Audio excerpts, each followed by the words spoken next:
તો આજ અંગે રાજકોટ વાસીઓ શું કહી રહ્યા છે, આવો જાણીએ।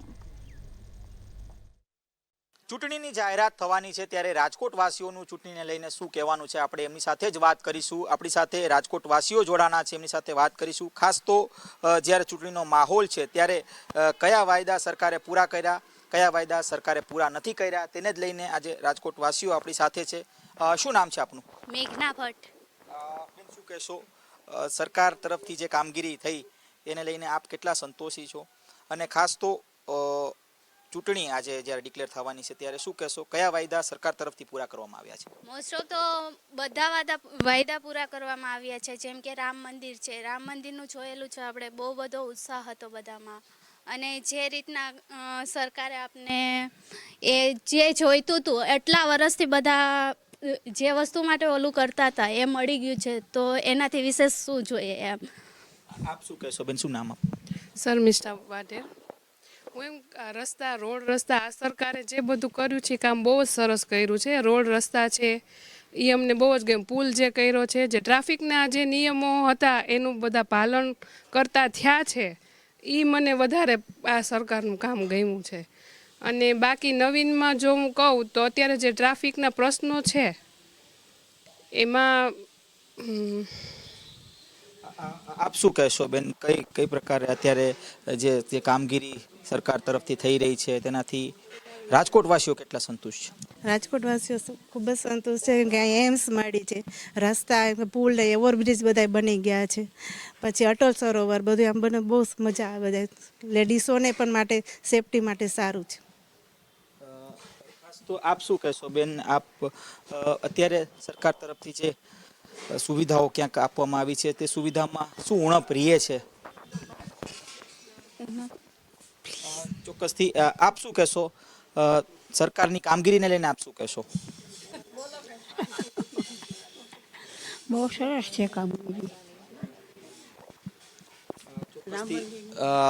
આપ શું કહેશો સરકારની કામગીરીને લઈને? અત્યારે જ્યારે ચૂંટણી ડિક્લેર થઈ છે ત્યારે આપ કઈ પ્રકારની કામગીરી જોવો છો? પહેલાંના સમયની અંદર કોઈ પણ ઓફિસમાં જતા તો ઉડાવ જવાબ મળતો, વ્યવસ્થિત જવાબ ના મળતો। અત્યારની સરકાર આવી છે ત્યારથી કોઈ પણ ઓફિસમાં જાઓ, કોઈ પણ સંસ્થામાં જાઓ, એટલો સંતોષકારક જવાબ મળે છે, રિસ્પેક્ટથી આપણી સાથે વાત થાય છે અને કોઈ પણ તકલીફ વગર આપણું કામ સરસ રીતે પાર પડે છે। ખૂબ સંતોષ છે આજની સરકારથી કે ખૂબ વ્યવસ્થિત રીતે સરકાર જનતા હેરાન થયા વગર તેના કામ પૂરા કરી શકે છે। અભણ વ્યક્તિ હોય તેને પણ સારી રીતે જવાબ મળે છે, તેનું કામ કરી આપે છે કર્મચારી। ખૂબ સંતોષ છે અમને આજની સરકારથી। ખાસ તો આપણી સાથે પુરુષો પણ છે, એમની સાથે પણ વાત કરીશું। શું નામ છે આપનું? દીપકભાઈ ભટ્ટ। દીપકભાઈ, શું કહેશો, હાલ અત્યારે આજે જ્યારે ઇલેક્શન ડિક્લેર થવાની છે ત્યારે સરકાર તરફથી જે લોકોની જે અપેક્ષા હોય છે તે અપેક્ષામાં સરકાર કેટલી સાર્થક? લગભગ મારી દ્રષ્ટિએ આપણે જોવા જઈએ તો 90% સરકાર સાર્થક બની છે। લોકોની જે અપેક્ષા હતી 2014 પહેલાંની સરકારી બધા કામો આપણે જોઈએ તો બધા કાગળો ઉપર યોજનાઓ હતી, ચૂંટણીની અંદરમાં વાયદાઓ કરવામાં આવતા હતા, લોકોને વારે વારે એ લાલચો આપવામાં આવતી હતી। એના બદલે આજે આપણે જોઈએ તો ચૂંટણી અંદરમાં કોઈ વાયદાઓ નથી થતા પણ લોકાર્પણ થાય છે અને ખાતમુહૂર્તો થાય છે। જે આજે ખાતમુહૂર્ત કર્યું આગલી ચૂંટણીમાં એનું લોકાર્પણ થાય છે। તો જે કામ છે સરકારનું એ લોકોને સ્પષ્ટ દેખાય છે અને એના લીધે લોકો ખૂબ જ ઉત્સાહી છે। આજે રાજકોટની આપણે વાત કરીએ તો રાજકોટની અંદરમાં છેલ્લા 10 વર્ષની અંદર મને લાગે છે કે બમણી વિકાસની કામગીરી થઈ છે। નવું રેસકોર્સ પણ આપી રહ્યા છે, અટલ સરોવર આપી રહ્યા છે, ઓવરબ્રિજો આપ્યા છે, એમ્સ આપ્યું છે, ઇન્ટરનેશનલ એરપોર્ટ આપ્યું છે।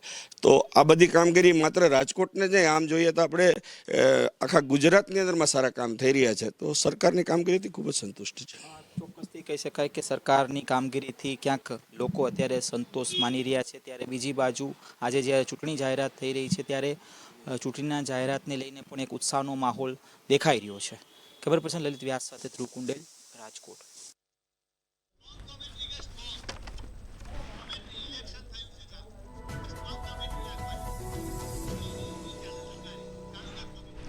તો ચૂંટણી પહેલા ગુજરાતની જનતાનો શું છે મંતવ્ય તે જાણીશું। લોકસભાની ચૂંટણીની તારીખ હવે થોડા જ સમયમાં જાહેર થવાની છે। 60 મિનિટ જેટલો સમય હવે બાકી છે, ત્યારે ગુજરાતની લોકસભા ચૂંટણીમાં શું હશે મુખ્ય મુદ્દાઓ તો ગુજરાતની લોકસભાની ચૂંટણીમાં મુખ્ય મુદ્દાઓ કયા હશે, સેના પર જંગ જામશે? ચૂંટણી પહેલા ગુજરાતની જનતાનો કેવા પ્રકારનું મંતવ્ય છે? તો ગુજરાતમાં લોકસભા ચૂંટણીના ભણકારા જોવા મળી રહ્યા છે. થોડા જ સમયમાં લોકસભાની ચૂંટણીની તારીખ જાહેર થવાની છે, ત્યારે ચૂંટણી પહેલા ગુજરાતની જનતાના કેવા પ્રકારના મંતવ્ય છે? આ સાથે ગુજરાતની ચૂંટણી પહેલા શું છે જનતાનો મિજાજ?